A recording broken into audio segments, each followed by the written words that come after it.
story, you go into the nightlife scene in New York. Yes. How did that all break out?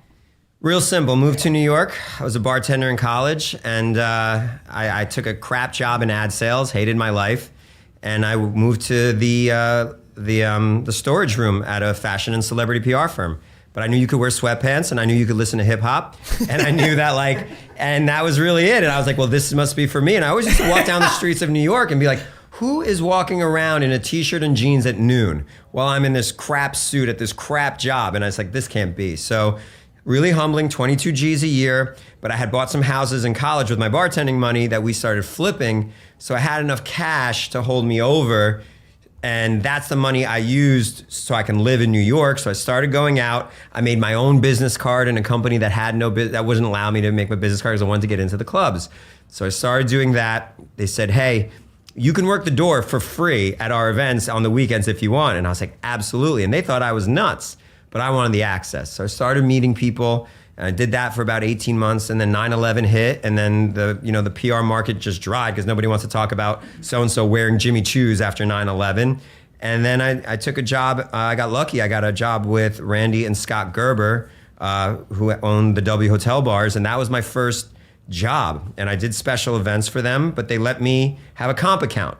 And on the weekends, I could go to my other friends' places and pay for shit, or I can go to these places, invite people, and not pay for shit. And that's how it kind of started. So that was your leverage. That was my leverage. That was my equity that I had with people. You were young, and your contemporaries, and you guys could in essence entertain at nice places. At a place that didn't have anyone else entertaining. While my friends were working at the coolest places, I wouldn't say that they were the coolest places on earth, but they were certainly good enough. But the experience that I could personally create for them would be better, and that's how I kind of worked it. And one by one, and I worked for Randy and Scott for 2 years. Then a gentleman named Steve Hansen, who's like a G in New York, and if you don't. No, it was Be Our Guest. Be Our Guest.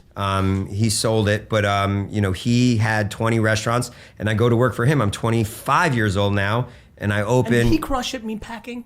He was at He told me what the meatpacking was. He said, I'm opening up this space in the meatpacking, this little V. I took a Saturday night off. I just walked around there and I saw all these bars, and then you saw some you saw meat lockers, and then you saw trannies and drug dealers, and you're like, well, this must be where it's at if you're getting a little bit of everything. And I became the director of promotions for his company at 25. He drilled meatpacking, right? He drilled everything. He drilled New York City, and I never met a man that worked as hard as he did. He worked 22 hours a day. He would be able to respond to my email at the end of the 4 a.m. shift, and he would start those emails at like 6 a.m. and he would go. What's he up to these days? He sold Be Our Guest to Starwood, and then Starwood sold it to my current partner, Landry's. So it's come full circle, which is super interesting. But I think he bought a hotel and he buys a building. But I think he's semi-retired and. How old is he? Living his. I don't know. I'm not sure exactly. I think he's 60-ish. Yep. But yeah, he was a beast. And I got to say, we talk about mentorship a lot. You talk about mentorship a lot, but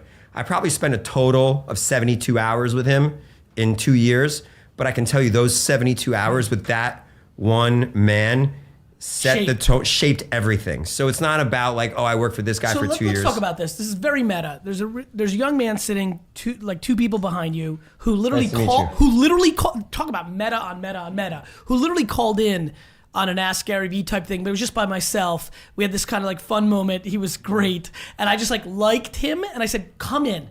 And here he is. This is the day he came in. And welcome. I just met with him before this. Yeah. And I basically told him to work for Dave East, the hip hop artist, yep.